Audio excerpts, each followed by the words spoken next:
Assalamualaikum warahmatullahi wabarakatuh. Waalaikumsalam warahmatullahi wabarakatuh. Ya, berjumpa lagi dengan Bu Prima dan juga Bu Hermin. Ya, kita akan belajar tentang pelestarian sumber daya alam teh dan bakau.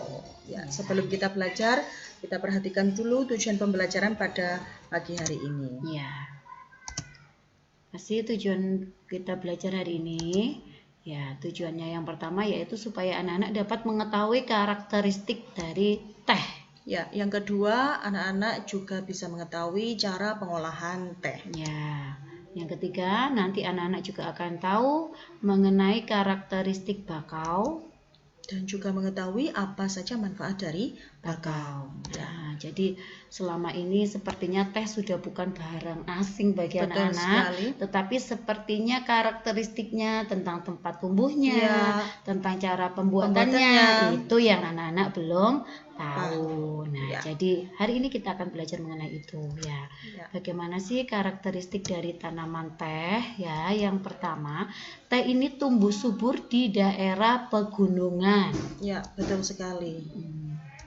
Kemudian teh tumbuh di dataran tinggi, yaitu ketinggian antara 200 sampai dengan 2000 meter di atas permukaan air laut. Ya. Jadi teh tidak mungkin tumbuh di dataran rendah dan pantai. Ya, jelas ya Bu Hermin. Kalaupun di dataran rendah tumbuh, mungkin tidak akan bisa tumbuh dengan bagus ya, dengan maksimal ya. Kemudian suhu yang dibutuhkan untuk tanaman teh itu berkisar antara 14 derajat sampai dengan 25 derajat Celcius. Nah, dibutuhkan yang sejuk. Betul.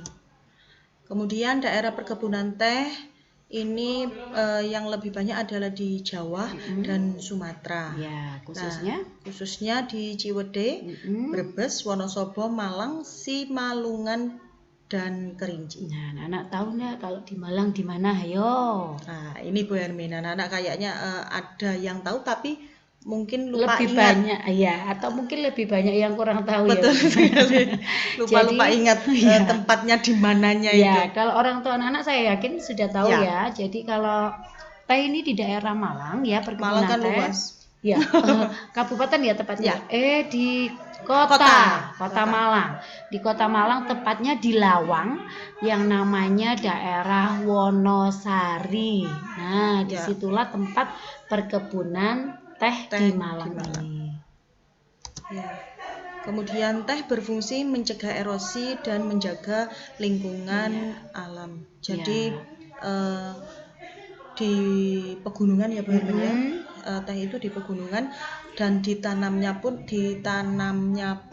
karena mengikuti kontur tanah pegunungan. Jadi ya harus miring, makanya itu ini sangat mencegah terjadinya erosi.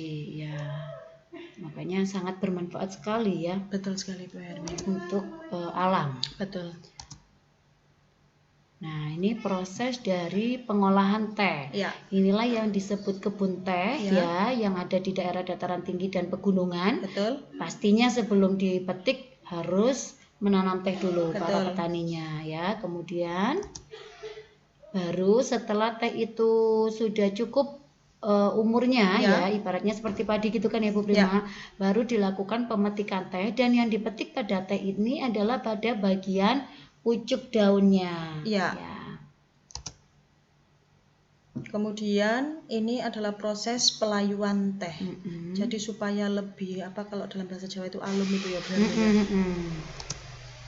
Nah, kalau sudah pelayuan teh kemudian akan dilakukan proses oksidasi, di mana di sini lanjutan dari pelayuan ya Bu Prima ya, agar disinilah diperolehnya nikmatnya teh ya, rasa-rasanya teh. Artinya dioksidasi ini seperti kayak dijemur gitu ya Bu Prima ya, dengan suhu udara derajat tertentu, dan derajatnya ini yang pas itulah yang menyebabkan bisa menentukan nikmatnya teh itu seperti apa. Iya. Ya, karena teh itu juga macam-macam rasanya ya Bu Hermin. Kalau menurut banyak merek yang dijual di swalayan kan rasanya juga berbeda-beda. Berbeda. Teh ini, teh itu dan lain sebagainya. Nah, yang berikutnya adalah penghilangan warna hijau. Jadi kalau mungkin teh hijau ya Bu Hermin ya, tidak perlu lagi dihilangkan warna hijau tehnya. Tetapi kalau teh sekarang kan teh cenderung yang biasanya kita minum itu kan warnanya seperti coklat muda atau merah-merah tua gimana itu ya Bu Hermin ya. Nah, kalau sudah selesai dari penghilangan warna hijau, baru masuk pada proses penggilingan teh, dan penggilingannya menggunakan mesin seperti itu anak-anak. Betul sekali. Ya.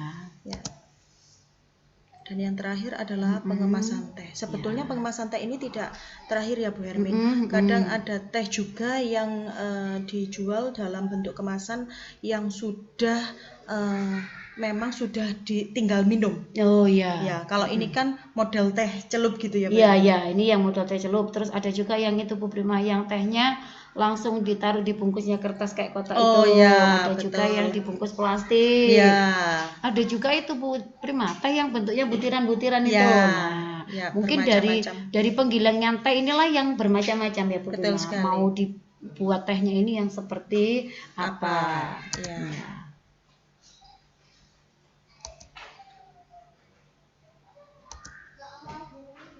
Nah, berikutnya.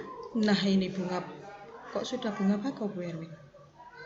Iya, sudah sampai proses teh tadi Bu. Ya. Nah, sekarang sudah selesai ya. Kita selain belajar mengenai teh, ya. Kita lanjut aja. Ya, setelah belajar mengenai teh, kita juga akan belajar mengenai tanaman yang berbeda tempatnya ini. Kalau tadi di pegunungan, sekarang yang ada di daerah dataran pantai. Ya, inilah yang disebut dengan tanaman bakau. Nah, masih ingat itu akar tunjang yang waktu itu Bu Hermin jelaskan ya Bu Prima. Jadi inilah yang disebut pohon bakau yang ada di pantai. Jadi mungkin selama ini anak-anak sudah tahu Bu Prima, tapi tidak tahu kalau itu adalah tanaman bakau. Nah, kalau ini adalah dari bunganya ya Bu Hermin ya. Bunganya bakau yang mana juga nanti untuk proses berlanjutnya reproduksinya bakau biar supaya perkembangbiakannya supaya lebih banyak lagi meskipun tanpa harus ditanam. Oh iya. Ini Bu Prima ini punya pengalaman. Bu Prima pernah mengikuti sebuah kegiatan sosial yaitu di Pramuka. Jadi kalau kegiatan Pramuka di kampus dulu, kampusnya Bu Prima itu kita ada ditugaskan untuk ke Semarang Bu Hermin. Nah, di Semarang itu kita di sana diajak untuk bakti sosial Bu Hermin. Nah, bakti sosial kan tidak hanya membantu orang, membantu orang yang membutuhkan, tetapi bakti sosial itu pelestarian alam. Betul, bermacam-macam jenisnya. Nah, diantaranya adalah melestarikan bakau supaya membudidayakan supaya mencegah terjadinya erosi kan maksudnya begitu. Dan abrasi. Abrasi. Apa itu abrasi? Nanti akan dijelaskan di berikutnya ya Bu Hermin ya. Nah, kemudian pada saat saya di sana Bu Hermin itu kami menanam 1000 bakau. Nah, cara menanamnya itu sangat berbeda. Kenapa berbeda? Karena kita menanamnya di air itu. Ya, jadi tapi tetap di itunya ya Bu Prima ya. Maksudnya bukan di airnya, di dasarnya air. Di dasarnya air. Nah, di situ kan ada beberapa mungkin ada batuan-batuannya Bu Hermin. Dan mungkin juga ada kontur tanah yang lumpur-lumpur itu Bu Hermin. Nah, supaya belum lagi kan ada gelombangnya. Betul, supaya untuk mencegah agar bakau itu tidak terbawa oleh arus air laut. Nah, itu biasanya kita tumpuki habis dikasih tanahnya, pasirnya pantai itu, kemudian ditumpuki batu-batu kecil itu, kemudian ada seperti pohon itu Bu Hermin, bambu. Nah, bambu yang sudah dibelah-belah itu kemudian ditancapkan di situ, kemudian ditali pakai rafia itu Bu Hermin, supaya tidak dibawa. Berarti pada saat kita menanam itu kita harus bahasa Indonesianya ya? Kita masuk ke air gitu ya? Betul. Kepala masuk berarti. Enggak yang dalam Bu Hermin, yang di sekitar tepinya, tepi-tepi pantai. Berarti masih tampak ya, masih kita terlihat masih. Betul. Ya, seperti itu. Ya. memang perjuangan sekali kalau Iya. menanam begitu. Tapi manfaatnya karena cukup besar. Betul sekali. Ya. Nah, ini untuk karakteristiknya. Tanaman bakau ini merupakan salah satu tanaman dari marga Rhizopora. Ya. Kemudian memiliki ciri akar tunggang yang seperti terlihat pada gambar tadi, kuat, mencolok, dan bercabang-cabang. Ya. Nama lain dari bakau ini ada yang menyebutnya tanjang, bangko, koka, wako, dan jangkar. Ternyata mungkin beda daerah, beda Iya, sebutannya. Kemudian tinggi totalnya atau panjang dari pohonnya tersebut itu adalah 4-30 meter dengan tinggi akar mencapai 0, sampai 2 meter. Makanya dia kuat untuk menahan abrasi ya, Bu. Iya. Atau dengan lebih abrasi yang gelombangnya sebesar itu ya. Betul, atau lebih di atas lumpur dan diameter batang mencapai 50 cm. Cukup besar ternyata ya. Nah, salah satu bakau ini merupakan salah satu penyusun utama hutan bakau dan di mana hutan bakau ini kita temukan pastinya di daerah pantai. Betul sekali. Nah, ini masih ada lagi ya, Bu? Iya, manfaatnya sepertinya Bu Prima. Oh ya, manfaat bakau. Iya.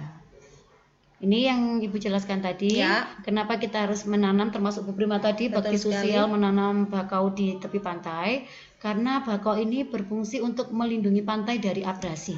Jadi abrasi itu adalah terkikisnya daratan oleh air laut.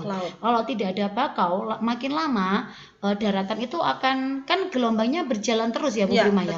Itu nanti akan terbawa air. Nah, lama kelamaan nanti bisa daratannya bisa semakin habis. Nah, supaya tidak seperti itu, makanya perlu ditanam tanaman bakau untuk menahan gelombang dan mencegah terjadinya abrasi tadi. Terkikisnya daratan oleh air laut. Nah, yang berikutnya adalah menahan rembesan air laut ke darat.